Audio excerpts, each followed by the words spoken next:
from time to time we determine that the federal government has committed unconstitutional acts, either directly through the use of that federal tax or in other ways. And then we can hold that money back as a protection for the citizen, and the state. Well, the theory is to challenge the Commerce Clause power of Congress with a 10th Amendment spin. What the bill says, is now the law in Montana, is that any firearms, ammunition, and firearms accessories made and retained in Montana are simply not subject to any federal jurisdiction under the power of Congress to regulate commerce among the states.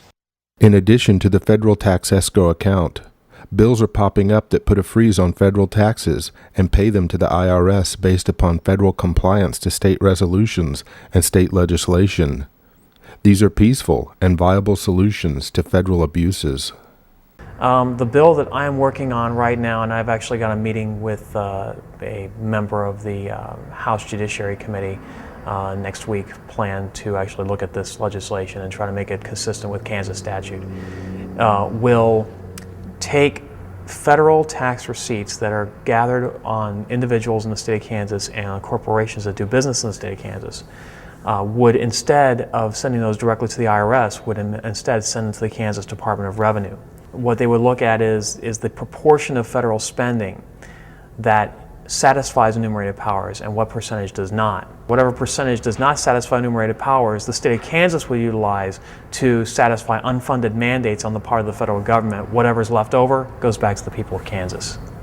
We have the ability to tell the federal government to get out, so it's just a lot easier once you inform your state as to what the 10th Amendment is, 9th and 10th Amendment is, and how they can say no to the federal government. Once you talk to your representatives about that, once they get educated, then they start to go, okay, there is a solution to this problem. We can do this all by ourselves as an individual state. HJR 88 literally enumerates many of the infractions that have been made by the federal government and basically says that from the time of its enacting, from the time that our Missouri state constitution would be amended as a result of the passage and then voter approval of House Joint Resolution 88, that the state of Missouri would never again be compelled to adhere to or even recognize any law that comes from the federal government that is not constitutional. It is a message that I hope that the General Assembly in Missouri sends to its federal delegation in Washington, D.C.,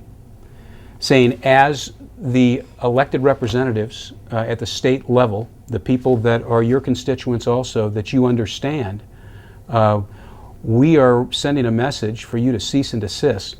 You also have a direct infringement into state sovereignty when you start talking about our monetary policy. It was left to the Congress to be able to coin money, and they delegated that responsibility out to a group of private bankers. And we see that in Article 1, Section 10, that the states are required to only accept gold and silver as legal tender.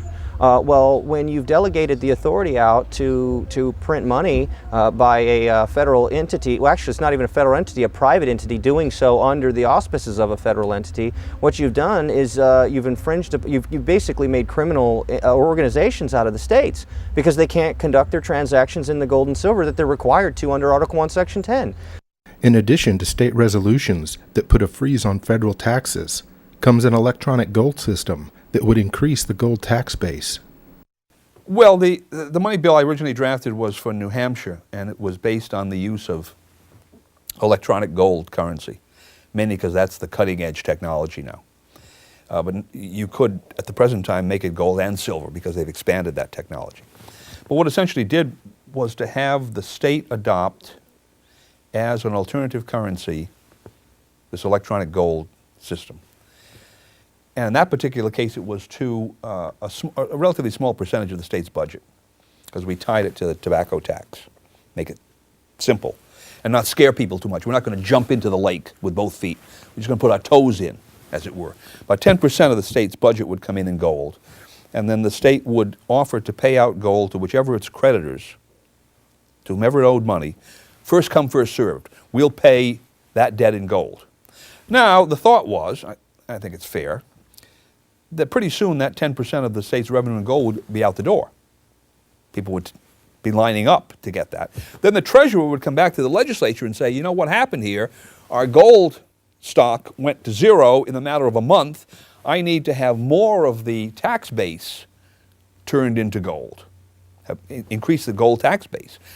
And if it's correct that good money will eventually prevail over bad money, you would see most of that state economy, the state spending, would be on a gold basis. And then in the private economy, well, people are receiving gold from the state and people are having to pay gold into the state for taxes. What about in the middle here? Well, now I'm going to start asking people to pay me in gold, or I'm going to start offering to pay the gold that I've received to people. And it would expand through the private economy. And the next thing you know, that state, for all intents and purposes, would be off the Federal Reserve system. Federal Reserve notes would be like a foreign currency, like euros or something. Right? You'd only take them when you needed to deal with somebody out of that state that demanded to be paid in Federal Reserve notes. And the other state, people in other states would be looking to say, hey, why aren't we dealing in gold?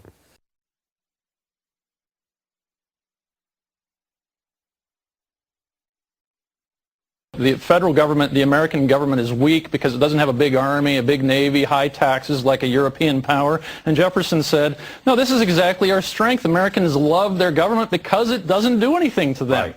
But over time, as the judge was saying earlier, we've come to have this opposite model where now it seems that the government is able to decide how much you get paid, who your doctor's going to be, whether you can buy a gun, what you can, anything it wants to.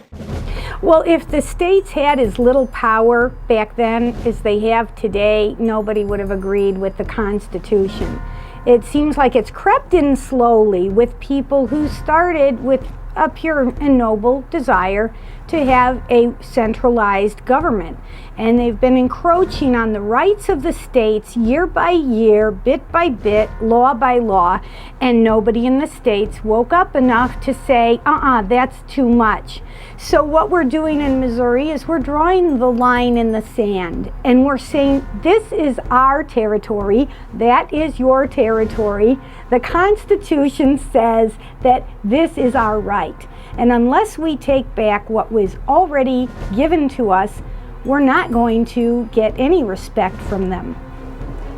More than 35 states have already declared sovereignty or in the process of declaring sovereignty against the federal government. And that doesn't mean that they've seceded, as the national corporate media spins it. They're simply stating, look, federal government, you're not supposed to be involved in local education. You're not supposed to be involved in local environmental rules. You're not supposed to be involved running and controlling our local police departments. Jefferson makes a point that he actually took from Locke. He says, prudence indeed will dictate that governments long established should not be changed for light and transient causes.